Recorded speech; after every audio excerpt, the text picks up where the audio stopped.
diduga ini adalah ular raksasa bertapah membatu yang semacam keris, tombak. Jadi ini adalah tinggalan peradaban masa lalu ya teman-teman. Jadi ada semacam jenglot atau pertapa kecil. Apa tadi Pak namanya? Betara karang. Betara karang. Betara karang. Ya. Tolong dibuka Kang, biar kelihatan Kang wajahnya Kang. Takut aku mungkin Nggak Pak. apa-apa, Jangan nggak Pak, dibantu Pak ya. Teman-teman saya takut Pak. Lah.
Jadi teman-teman, kali ini kita menelisik ya jejak-jejak yang konon menurut cerita tutur masyarakat ada semacam pertapa menjaga sosok ular naga raksasa bertapah membatu di lokasi ini. Coba batu di sini itu salah satu simbol yang sangat misterius ya. Sebuah jejak batu bulat atau dolmen raksasa yang miring. Kemungkinan pada masa lalu ada semacam longsoran-longsoran kecil.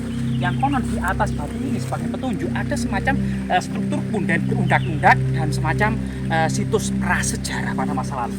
Coba kita teliti. Loh, naik kita kan ya? Iya, jadi kita naik di atas gunung. Ada semacam batu mangap di sini ya. Nah, ini batu mangap yang kalau musim penghujan biasanya minum air hujan. Nah, seakan-akan batu ini hidup gitu loh. Jadi kita mendaki bukit dan di sini ada semacam yang tertutup semak, ada semacam struktur punden berundak-undak. Nah, ini. Jadi batu-batu di sini cukup misterius ya. Dan kita harus mendaki gunung. Ada beberapa jejak yang aneh. Di sini juga ada beberapa struktur batu aneh dan di sini juga ada batu-batunya yang sangat aneh. Nah, coba kita sampai ke bukit ini ya. Sebagai petunjuk kalau di sini memang pernah ada semacam situs yang pernah dijadikan sebagai situs oleh masyarakat. Lah di sini kayak semacam ada makam kuno ya. Ada semacam seperti nisan kuno di dekat batu raksasa.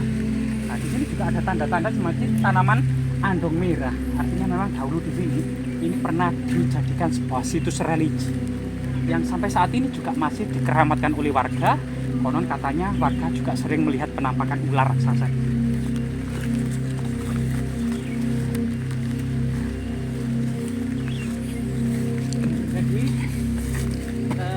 Situs prasejarah yang ada di lereng-lereng Gunung Anjas-Moro ini semacam ada dolmen, punden berundak, menhir gitu ya. Kemudian pada masa kerajaan-kerajaan kuno ini dikenal dengan situs kabuyutan, masih dilestarikan dalam sebuah pejabat tinggi yang menangani masalah agama lokal, animisme, dinamisme, kabuyutan. Ini dikenal dengan Menteri Herhaji, termasuk Karsian. Ini dibedakan dengan penganut Buddha Mahayana yang di bawah pejabat tinggi Dharmadaksa Kasogatan maupun penganut Hindu Siwa yang terbesar itu ya di masa kerajaan Majapahit yang di bawah naungan Dharmadaksa Kasaiwan. Nah, situs-situs kabuyutan seperti ini memang tidak nampak jejak-jejak batu candi, tidak nampak linggayoni maupun panteon-panteon agama Buddha. Yang nampak adalah struktur punden berundak-undak. Coba kita teliti. Nah, hampir saja kita sampai puncak ya. Nah, di sana kemungkinan ada warga yang merumput. Kita coba nanti menanya. Loh, dari di sana sebenarnya kota Trawulan, ibu kota kerajaan Majapahit, nampak sekali dari sini. Sana ya, di sana itu adalah area Trawulan yang saat ini ya, yang dahulunya merupakan bekas dari ibu kota kerajaan Majapahit. Sangat nampak di sini memang. Bahkan sumber-sumber tradisi seperti apa namanya? Buah apa itu Bang? Mana? Ini tak buah ini dah.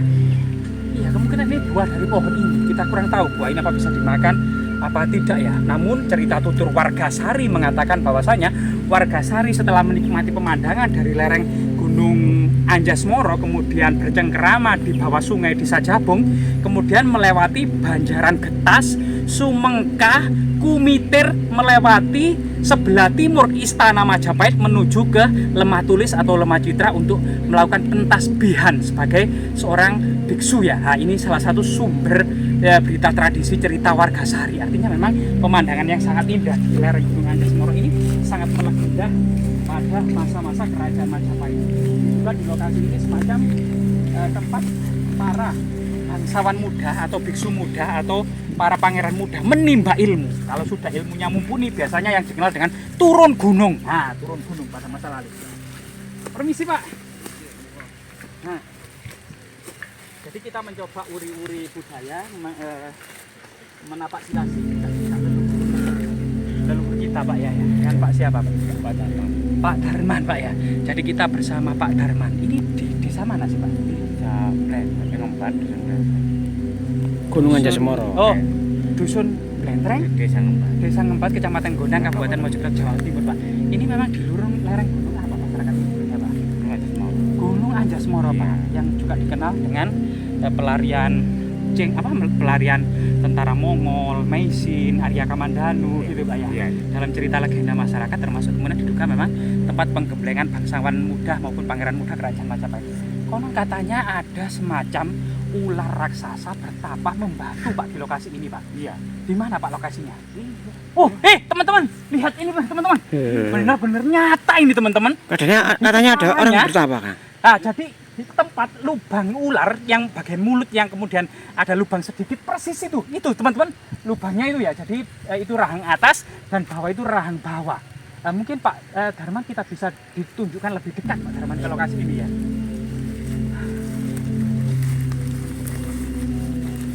Darman, kok ada sesuatu yang mencurigakan, Pak? Ada apa, Mas? Ada sosok bertapa gitu loh, yang tubuhnya sangat kering. Ini, Pak, apa ini, Pak ya? Oh, yang menunggu itu. Pak, kita takut, Pak. Kita takut, Pak. Saya seperti itu apa, Pak? Ini, Pak. Kepala pertapa. Lho, masa iku sing nunggu iku? Sampai kering. Oh iya, masa sing nunggu iku, Bang? Ini penunggunya, Pak ya. Mungkin lebih dekat, mungkin kameramen bisa lihat. Jadi ini sebuah fakta nyata di tengah-tengah masyarakat kita. Apakah ini yang dimaksud dengan jenglot, Pak ya? Atau bisa jadi ya, Pak ya. Iya, jadi ini sosok jenglot. Atau bekai Betara Karang itu ya. Betara Karang, Iya, karena Betara Karang. cerita tutur warga masyarakat dulu ketika para pertapa mendalami ilmu rawa rontek gitu ya. Jadi ilmunya itu tidak bisa menjadikan seseorang itu mati, Pak ya. Iya. Cuman tubuhnya mengecil, mengering menjadi jenglot. Itu cerita yang berkembang di tutur masyarakat. Sedangkan cerita yang lebih ilmiah mungkin dari para tokoh mengatakan bahwa jenglot itu memang sisa-sisa peradaban leluhur kita, yaitu masa-masa akhir Majapahit maupun awal-awal Demak, di mana ada seseorang yang mendalami ilmu rawa rontek sehingga tidak bisa moksa, sehingga kemudian tubuhnya itu terus mengecil seakan hidup gitu ya, yang menjadi jenglot. Jadi ini sisa-sisa peradaban masa lalu, semacam keris, tombak. Jadi ini adalah tinggalan peradaban masa lalu ya, teman-teman. Jadi ada semacam jenglot atau pertapa kecil atau apa tadi, Pak, namanya? Betara Karang. Iya. Betara Karang. Ya, Tolong dibuka, Kang, biar kelihatan Kang wajahnya, Kang. Hah? Takut aku mungkin Nggak Pak apa-apa, Darman, nggak Pak, dibantu, Pak ya. Teman-teman saya takut, Pak. Lah, mencicil. Mencicil, teman-teman. Teman-teman, mencicil. Aduh, ini salah satu ya. Kita akan mendapati ternyata di tengah-tengah masyarakat kita itu ada penampakan jenglot. Namun memang bagi para peneliti di bidang jenglot itu 80% jenglot itu dikatakan palsu karena tidak mengandung struktur jaringan sebagaimana manusia. Sebenarnya jenglot yang asli itu dikatakan memiliki struktur jaringan seperti jaringan yang ada di dalam tubuh manusia. Namun kebanyakan jenglot itu ternyata palsu, yaitu semacam karya seni ya dari beberapa hewan yang disambung-sambung, misalnya ular disambung dengan kepala monyet dan sebagainya itu dan lain sebagainya itu ya. Namun yang kita dapati itu entah palsu entah nyata kita juga sulit. Namun di dekat dari pertapa jenglot kita akan mendapati batu ular. Pak, ini, Pak ya. Luar biasa. Kepala ular itu. Kepala ular. Jadi mulutnya akan terlihat. Jadi mulut ular yang bagian depan itu pasti ada lubang untuk lidahnya itu biasanya keluar, menjulur-julur lidah yang ngepang itu loh ya. Lidah yang bercabang itu menjulur-julur di situ. Ini persis sekali. Dan ke arah sana memang seperti mata ular naga, lebih mirip kepala bajul sebenarnya atau buaya sebenarnya. tapi mungkin ini memang salah satu pemujaan prasejarah yang tidak bisa dipungkiri. Ada semacam batu alam yang menyerupai sosok-sosok hewan mitologi di masa prasejarah gitu ya, seperti ular naga, lambang kesuburan, lambang dunia bawah gitu ya, yang memang itu identik dengan pemujaan masa prasejarah ketika masyarakat sudah menetap dalam suatu lokasi, membentuk desa, menggarap lahan pertanian secara irigasi, tidak lagi nomaden atau berpindah-pindah ya, membakar hutan kemudian berpindah membakar hutan, tapi masyarakat Neolitik megalitik sudah mulai menetap, membentuk desa. Jadi desa ini meskipun berasal dari kata Sangsekerta, dari kata para deso gitu ya, atau bahasa latinnya paradise gitu ya, dan ternyata bahasa Arabnya juga Firdaus. Jadi Firdaus, paradise atau paradeca itu memiliki makna yang sama, yaitu surga atau taman surga yang indah. Jadi desa pada waktu itu memang seperti taman yang surga. Awalnya adalah di bawah naungan pohon besar raksasa. Di situ tempat para perempuan memasak, memelihara anak-anak, sedangkan para laki berburu dan menggarap sawah. Nah, ini kemudian menjadi cikal bakal terbentuknya organisasi desa ya, desa atau rama. Nah, ini masyarakat sampai saat ini Pak Darman ya di daerah sini, apakah juga menjadikan lokasi ini sebagai lokasi yang wingit, keramat atau disakralkan gitu Pak Darman? Ya kalau yang khususnya ini lokasi ini sekitar ini sakral keluarga. Ya. Masih dikeramatkan ya. Masih dikeramat, disakralkan. Masih banyak orang yang datang kemari ya untuk. Jadi ini sebuah tradisi yang berkesinambungan, semacam tradisi prasejarah Neolitik megalitik, terus dilestarikan pada masa kerajaan Hindu Buddha, terus dilestarikan di masa Islam hingga masa saat ini sebagai bagian dari leluhur desa, bagian dari kemudian asal usul terbentuknya desa. Ini sesuatu yang sangat penting karena kita generasi muda itu sebenarnya memiliki kewajiban untuk melestarikan sejarah-sejarah desa, karena dengan mempelajari sejarahnya kita itu bisa mengingat masa lalu kita.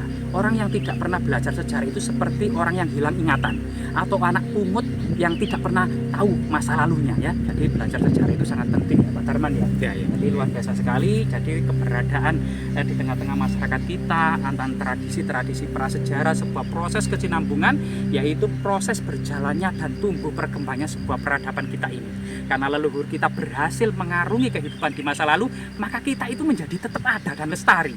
Sangat mustahil kalau kemudian dulu leluhur kita itu berperang, bertikai, mati, hancur, dimakan binatang buas dan kemudian musnah. Tentu kita tidak ada. Nah, ini semua patut kita syukuri dan menjadi kemudian edukasi di tengah-tengah masyarakat kita ya, termasuk kemudian tinggalan megalitik seperti ini. Diduga ini adalah ular raksasa bertapah membatu yang sangat besar sekali. Luar biasa. Terima kasih Pak Darman atas waktu dan kesempatannya, semoga bermanfaat. Jas merah, jangan sekali-kali